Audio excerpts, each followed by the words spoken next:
A PETA investigation into wet markets in Asia that are still open shines a light on the suspected source of our global pandemic. Plus, an update on how PETAAsia rescued the animals from the Taal volcano in the Philippines.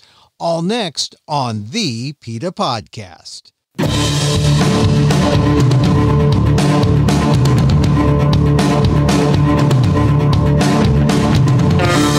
Welcome to the PETA Podcast.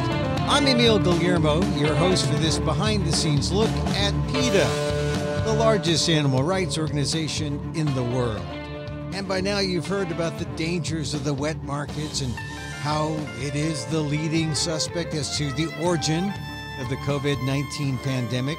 The truth is, wet markets, where animals from the wild are stored next to domestic animals before being sold live to consumers, they're dangerously unhygienic and ideal places for deadly viruses to jump species and spread.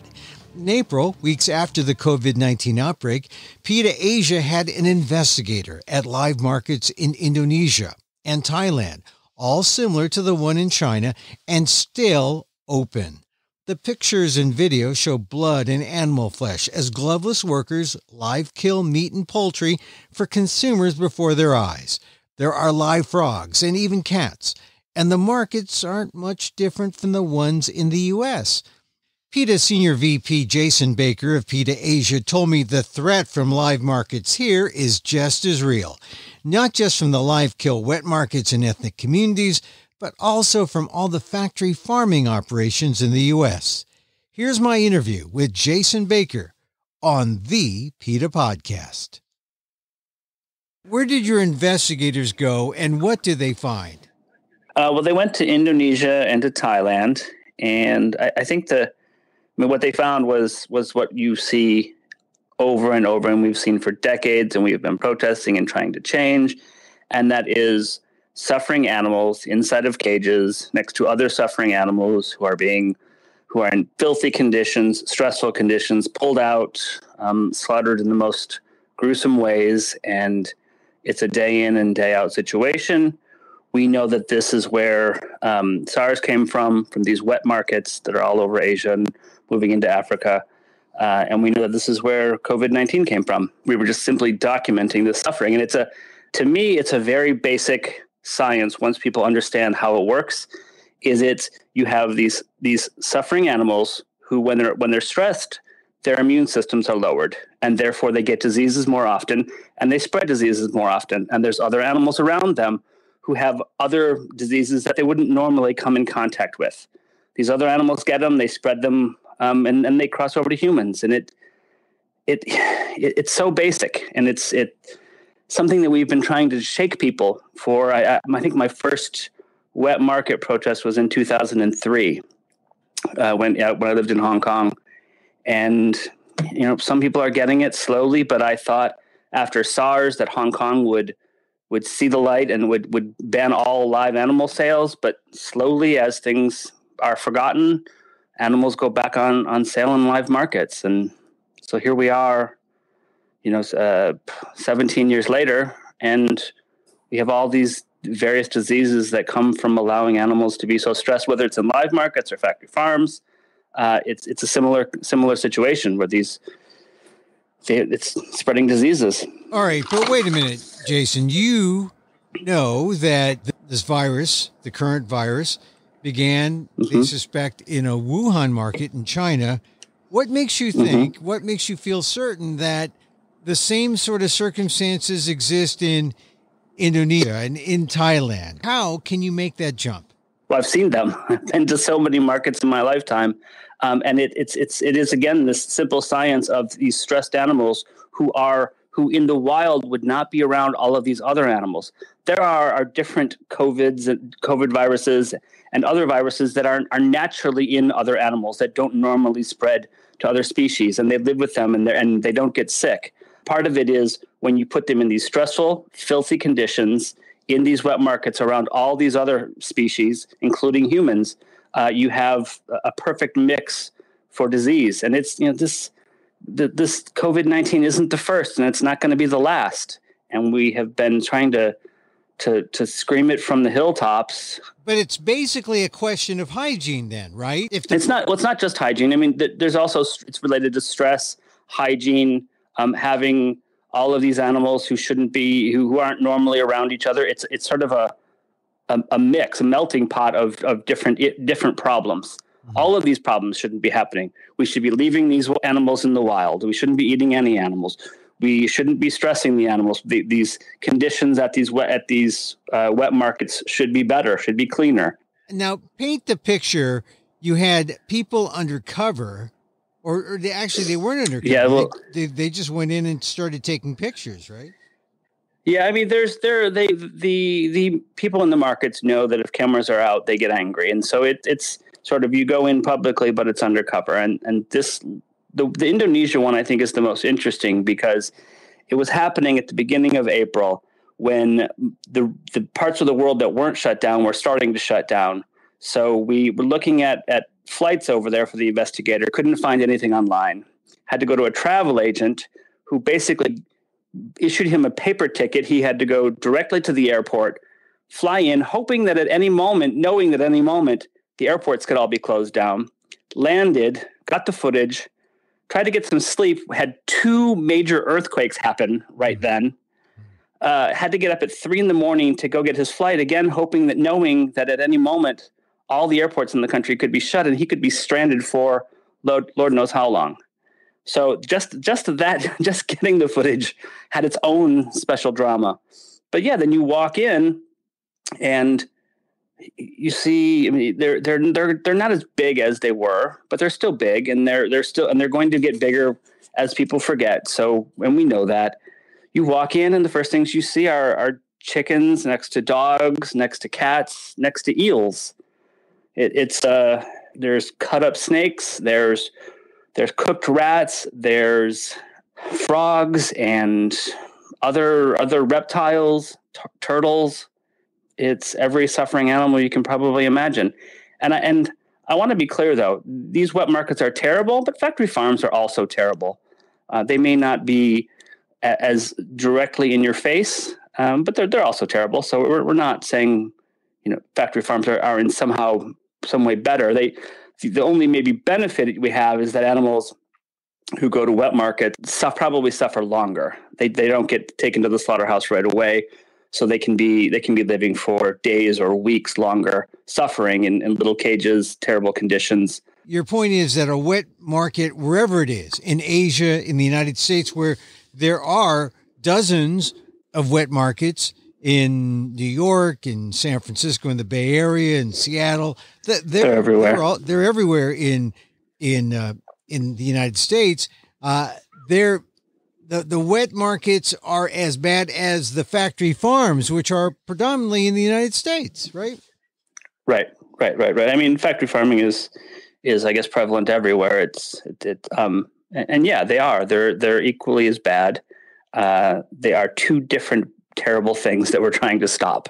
Right. And I think that what we have with COVID-19 here is we have a direct relation to how animals and humans are being hurt from this disease, and from this virus. And so we have known for a long time that these wet markets, for if no other reason, human safety reasons, should be closed. But right. we want them closed for both animal and human safety reasons. Right. And so we're hoping that now that there's a light being shined on them, that serious actions will be taken. I watched SARS, and I've watched African flu and Ebola come through, and bird flu, and I've watched a whole bunch of them come through, and I see how governments quickly forget when the heat is off. This heat is a lot bigger than we've had before. So we're calling on the World Health Organization to really come out against wet markets and really push for their closures, because that is the best thing for humans and animals. All right. So tell me, are the people in the countries you visited concerned about this at all? I mean, they know that the current crisis originated perhaps in the wet markets in Wuhan. You decided to look outside of China. First of all, why did you do that? And what is the concern to the people there in those other countries?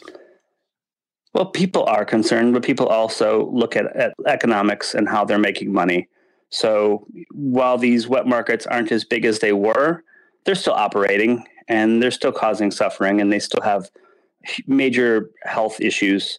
And they're only going to go back to normal as things open up. And part of the restrictions is just with things closed down, the basic transports and situation and people getting out, so that they're smaller.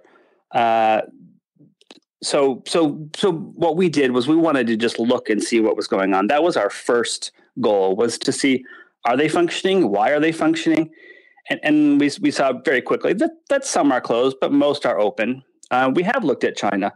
China is slowly reopening their markets, and it scares me because they're taking small steps. And at first we thought this whole variety of animals were going to be banned from being sold. And slowly but surely we're hearing about more and more animals that are being put back on the accepted list. Bear bile we thought might be gone, and it's not. There is discussion in China that maybe they won't be selling dogs for food anymore, but then we're hearing that maybe they will. So China's not out of it at all. China just went more restrictive. They closed everything for a while, all live animal markets, and they were closed. I mean, we were watching this since beginning of January. But now they're open. Now we see animal markets being open. We see live chickens being sold again in mainland China. So we're hopeful things will change. The Taiwan banned live chicken markets, I think, back in 2013. So live chickens aren't sold in Taiwan. So some regions of Asia are hearing the message and are reducing. They're not outright stopping, because you can still buy sea animals in live markets, but it's getting there. The idea, though, if this current global pandemic started from Wuhan, you'd think that maybe there'd be some hesitation, or there'd be more of a reluctance on the part of consumers to even take part in live market situations. Is that possible? Is it so ingrained, the idea of going to the live market, that you can't stop this behavior?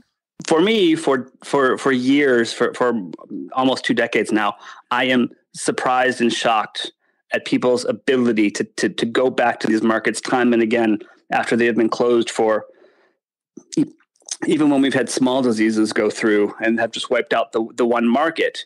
They take the government's word for it and they're back.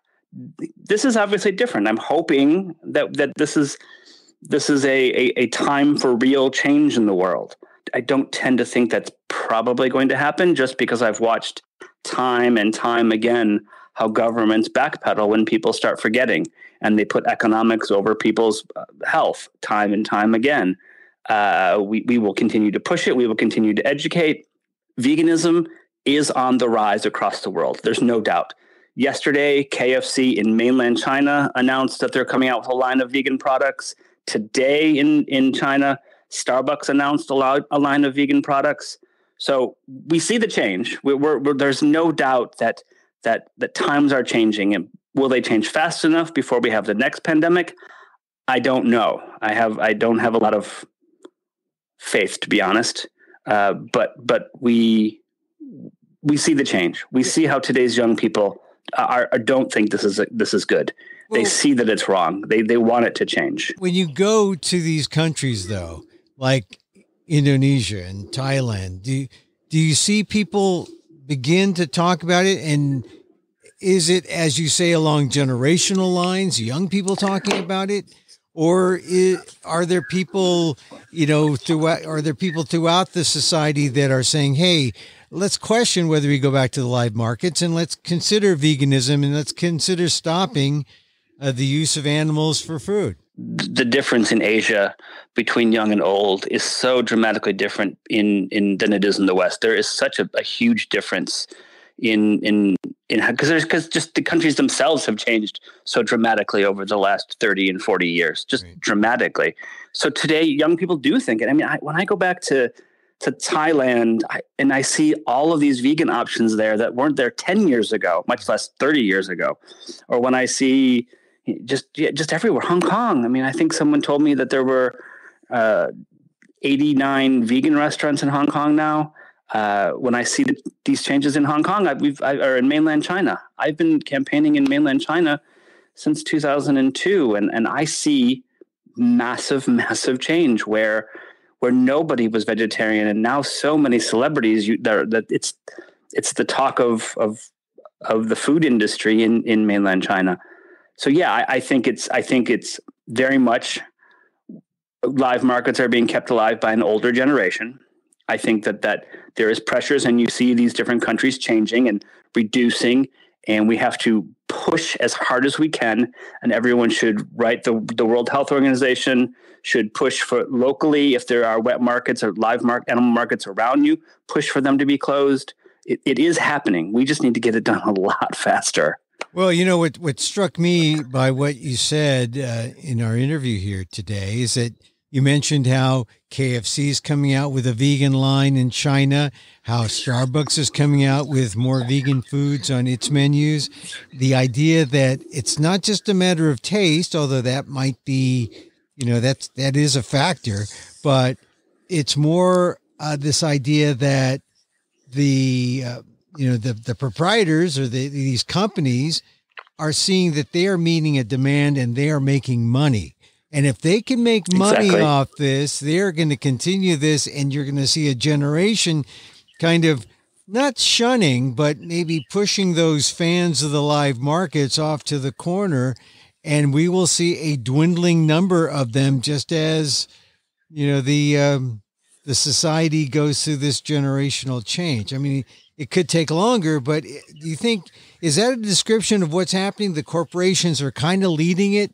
It's kind of forcing, or not forcing it, but they're leading a generation that wants vegan products and forcing the live markets, toward oblivion. Yeah, well, I mean, there is so many factors in here. There is just the overall economic development. There is the education of animal issues. There's educational ethics. Last year, we had 250 million video views in mainland China. PETA alone. 250 million video views talking about fur and veganism and all these different ethical issues. So like never before in mainland China and around Asia, we have a Facebook page in Vietnamese. We're heavily involved in Thailand. We do a lot of work in Japan. So all of these issues have been developing for 15 years. And so today's young people who are online and are watching our videos, there's a demand there. And it's interesting to watch because it's like people want this and it's not there. And then as more gets there, there's more demand, and it's going side by side, and businesses are paying attention to it. And it's, just someone who watched this in 2002 and thought, no young people care, and everyone's wearing fur, and to see it now where no one is wearing fur and everyone is talking about it, and it's a mainstream issue. It's exciting. Jason, you say 2002, doing the math, that's 18 years ago. That's almost a generation. So when in 2002, when we started working in mainland China, celebrities who we would ask to do things like spay and neuter ads for us, very simple, everyone agrees with kind of ads, were concerned that they were anti-government because the issues had never been discussed. The anti-fur messages, the vegan messages, the circus messages, they had never been discussed in the mainstream before. And now they all are. The circus, no celebrities support circuses. After watching our investigations, there's just no one wears fur, and the Starbucks launch today had this music superstar who launched the vegan products, and they've got a Beyond Burger in there, and it's mainstream. I mean, this music superstar launched these products and for Starbucks, so it's not just some people calling for it anymore. It's mainstream. All right, so let's go back over this video. The approach was expose the live markets, show that they exist, how deadly they can be, or how how susceptible they could be to disease, and essentially shame the governments, shame the market owners into shutting down or banning them. It's really a government thing. It's pushing the World Health Organization to push countries. It's pushing countries directly. I myself, in the last 2 weeks, have written to the health ministers in Vietnam, Cambodia, Thailand, Laos, a few Indonesia, the Philippines. I've only heard back from someone, not the minister, in the Philippines who just acknowledged getting the letter. Other than that, we've not heard from anyone. That's great, but is any of it going to have an effect on China's posture? Will China be moved to do anything because of, what you exposed in Malaysia or in Indonesia? It is a group effort. We don't know where the next pandemic is going to come from. I went maybe 10 years ago now and watched them putting down all these pigs with Ebola in the Philippines, and they have had hazmat suits, and it was a huge swath of the country where they were killing every single pig that was alive. So this isn't the first time that there has been problems outside of China, and there will be more outside of China. So we're pushing China. We are educating. We're pushing the government. We're pushing consumers. We're pushing businesses. If we knew that only one way worked, we'd focus on that. But we tend to believe that you've got to push all the different buttons, and slowly you chip away at what people believe is safe, what people want, where people will go, and we're educating, we're pressuring it. It's a mix, and this is one of those buttons. Well, tell me, will China be influenced by these other countries? Yeah, I mean, just because you found instances in Indonesia and in Thailand, is that something that could have any impact at all on China? It's not just about China. It's about the whole region. These are different buttons that we will push. We're also pushing in China. China has shut down much more tightly. China has not opened as much as Indonesia and Thailand and Cambodia and Vietnam are still open. China shut everything down, and while you may see stories of China's open and everyone's going to tourist places, their live animal markets are not.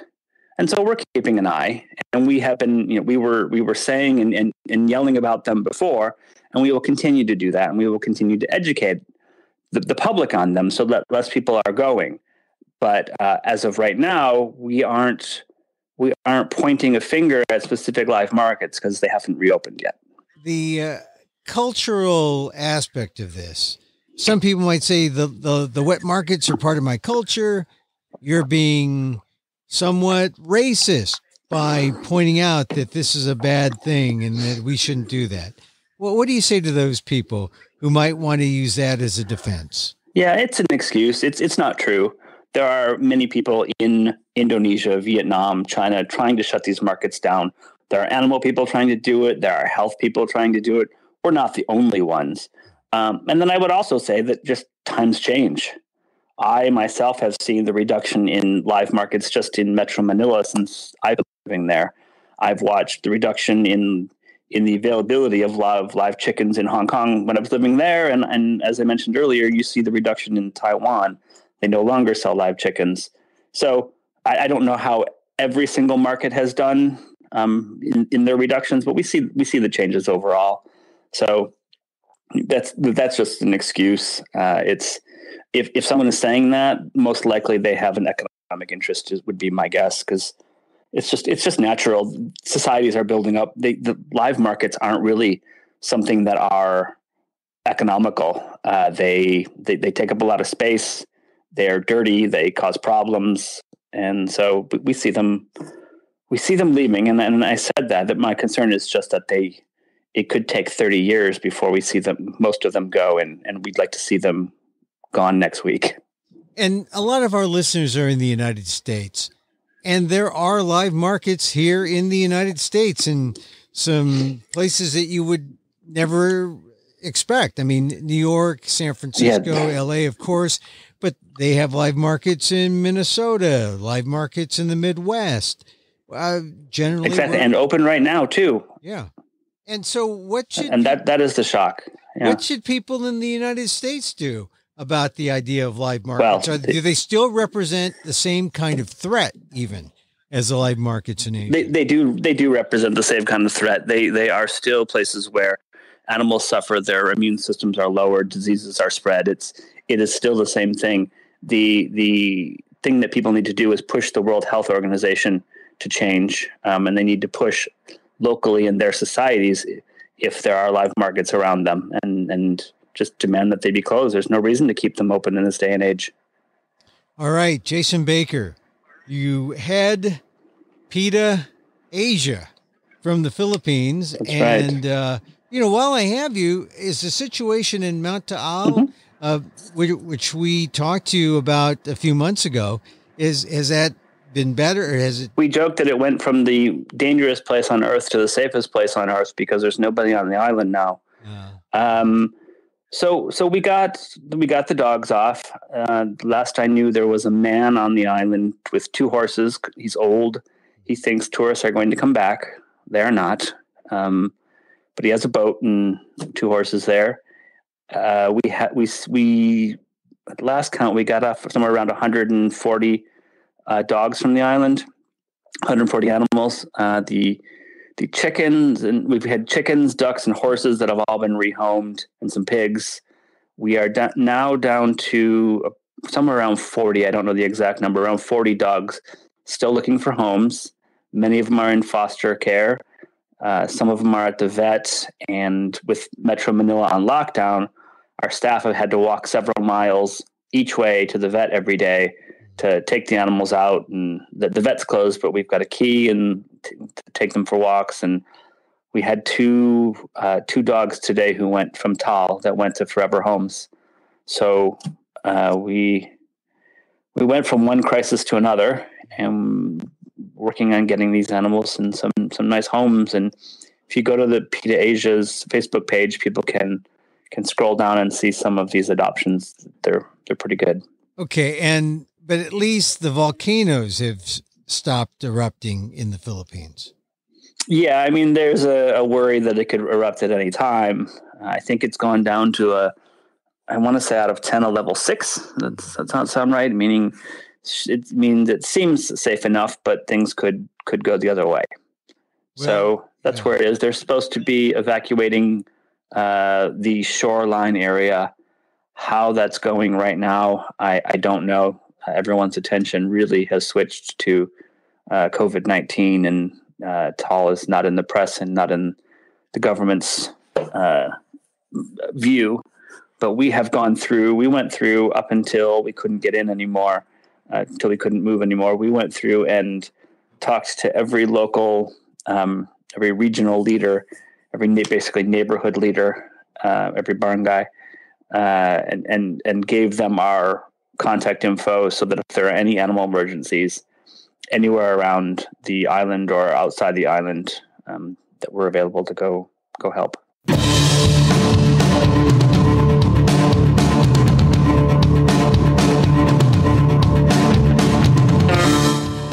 PETA Senior VP Jason Baker of PETAAsia on the wet markets, plus an update on the animals left homeless from the Taal volcano in the Philippines. You can go to PETA.org to see more of both and to see the latest on the wet market investigation, all the graphic photos. If you're so moved, text the word market, M-A-R-K-E-T, to 73822. That's the word market. Text it, market, M-A-R-K-E-T, to 73822, and urge the World Health Organization to call for an end to live animal markets. For more, go to PETA.org.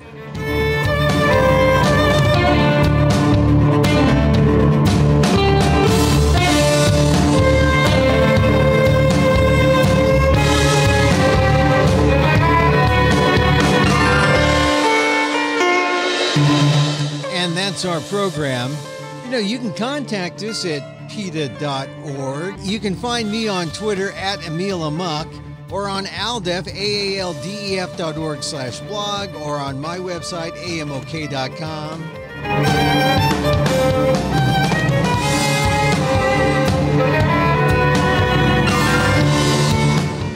Once again, thank you for listening. Check out all our episodes on Apple Podcasts, where you can rate and review the show. Remember, it helps get the word out about the issues you care about. Our music provided by CarbonWorks. Check them out on YouTube. Join us again next time for more insight into animal rights and the fight for a cruelty-free world on the PETA Podcast. I'm Emil Guillermo.